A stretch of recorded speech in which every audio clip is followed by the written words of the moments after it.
ఓం గణనాహం త్వా గణపతిగం హవామహే కవిం కవీనాముపమస్రవస్తమం జ్యేష్ఠరాజం బ్రహ్మణాం బ్రహ్మణస్పత ఆనః శృణ్వన్నోతిభిः सीदसादनं प्रणो देवी सरस्वती वाजेभिर्वाजिनीवती धीनामविद्यवतु गणेशाय नमः सरस्वत्यै नमः श्रीगुरुभ्यो नमः हरि ओम जय శ్రీమన్నారాయణ.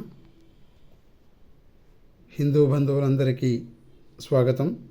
సదాచార సంపద సనాతన ధర్మం, మన పెద్దలు మనకిచ్చిన వారసత్వ సంపద అని మన పిల్లలకు అందరికీ మనం తప్పక చెప్పాల్సిన విషయం. ప్రతి ఒక్కరి ఇంట్లో భగవద్గీత ఉండి తీరాలి. ప్రతి హిందువు గీతా సారాంశాన్ని తెలుసుకున్నట్లయితే జీవితంలో ఎటువంటి పరిస్థితినైనా ధీటుగా ఎదుర్కొనగలడు. ఏది మంచి ఏది చెడు అనే విచక్షణ పొందగలడు. జయ శ్రీమన్నారాయణ. సర్వం శ్రీకృష్ణార్పణమస్తు.